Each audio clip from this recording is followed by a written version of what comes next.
Bonjour à tous. Aujourd'hui, on va voir est-ce que Turnitin est un logiciel anti-plagiat efficace?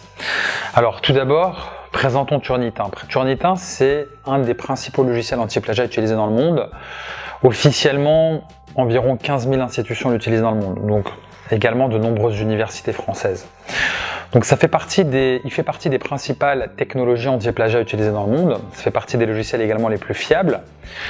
Alors, comment il fonctionne effectivement? Alors, Turnitin utilise globalement deux bases de données pour vérifier les similitudes. Donc, lorsque votre école va soumettre votre mémoire, par exemple, au sein de la base de données Turnitin, Turnitin va effectuer un rapprochement avec toute la base de données Internet, premièrement. Donc, globalement, tout ce qui est visible en ligne, tout ce qui est public et accessible en ligne, qui peut être également trouvé, par exemple, par Google.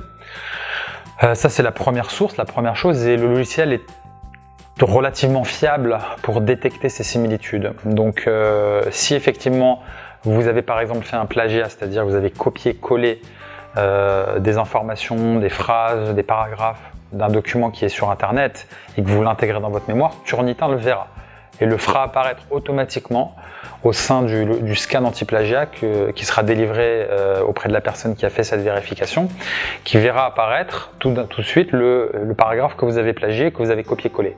Et ça va ressortir également dans le taux de similitude, puisque à la fin du scan, on a un taux de similitude qui va apparaître, et ce taux de similitude va nous donner la proportion de contenu similaire avec ce qui existe sur Internet. Donc ça, c'est la première base de données, c'est Internet. La deuxième base de données, ce sont tous les documents qui ont été précédemment déposés au sein de Turnitin. Turnitin va enregistrer chacun des mémoires, chacun des documents. Donc ça, c'est pour vérifier également si vous n'avez pas, par exemple, plagié le travail d'un confrère qui a été déposé il y a quelques années, par exemple. Donc ça, Turnitin va le voir. Au même titre que les principaux logiciels concurrents tels qu'Orkun, Compilatio, qui eux aussi enregistrent dans leur base de données les documents qui leur sont soumis.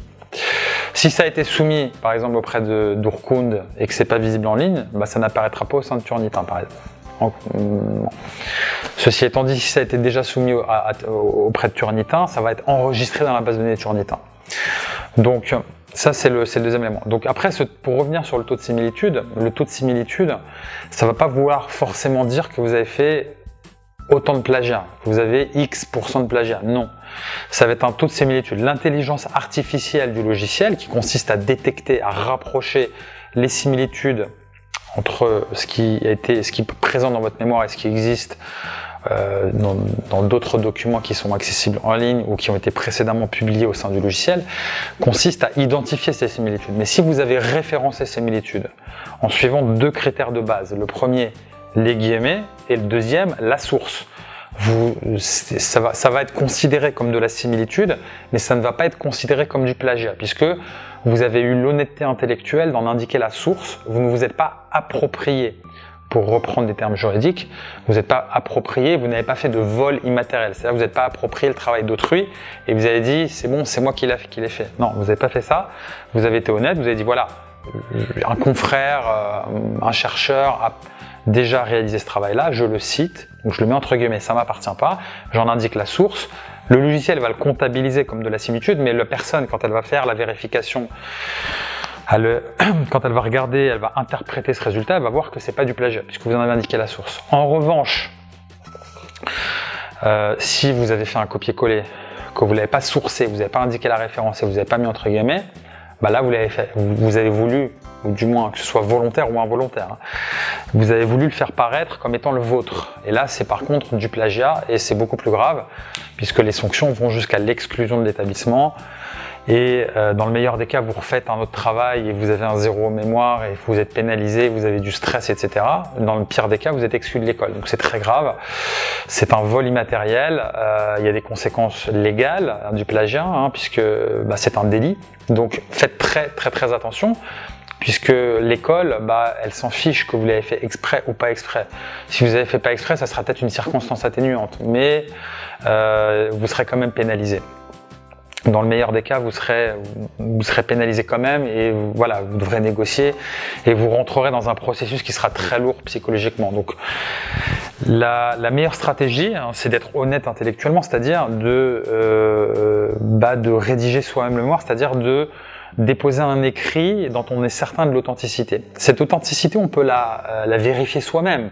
Vous pouvez faire une vérification, par exemple, en utilisant d'autres outils qui sont de qualité, tels que PlageScan, QText, ou également vérifier sur Google. Il y a d'autres vidéos que j'ai publiées sur le sujet qui vous donnent des manières de vérifier vous-même si votre document est plagié. Et c'est quelque chose que je recommande bien évidemment parce que les enjeux sont très importants. On ne parle pas de perdre 1 ou 2 points, on parle d'être exclu de l'école. Donc effectivement, c'est clair que ça vaut le coup de faire la vérification soi-même avant de déposer. Voilà, n'attendez pas que ce soit quelqu'un d'autre qui vous fasse cette vérification au niveau de l'école, faites-la vous-même. Et en plus, vous serez serein quand vous déposerez le mémoire. Donc il y a vraiment beaucoup d'avantages au-delà du fait d'annuler toute prise de risque, puisque si vous faites cette vérification, que le taux est très faible ou qu'il y a un taux mais que c'est référencé, donc vous prenez aucun risque et là vous êtes serein quand vous déposez, vous prévenez de toute prise de risque et sachez que ça peut arriver effectivement de manière impromptue, de manière involontaire, d'avoir intégré une partie au sein du mémoire en ayant oublié de l'avoir cité. L'erreur est humaine, ça peut arriver à tout le monde. C'est pour ça que c'est très important de faire la vérification. En ce qui concerne notre organisation en interne chez Expert Mémoire, cette vérification, on l'a fait de manière systématique, c'est-à-dire que tout document, on le vérifie à l'aide de ces logiciels pour ne prendre aucun risque, puisqu'encore une fois, les enjeux sont très importants. Donc on ne prend pas de risque, on se protège et on fait la vérification. Voilà, j'espère que cette vidéo sera relativement informative et vous donnera des clés pour vous protéger du plagiat et être conscient aussi du fonctionnement de ce logiciel Turnitin et de savoir que si votre école l'utilise, savoir comment ça va fonctionner, comment ça va se dérouler et comment prévenir toute prise de risque par rapport à cela. Je vous souhaite bon courage pour la rédaction de votre mémoire et pour la vérification anti-plagiat que vous serez probablement amené à faire à la fin. Bon courage!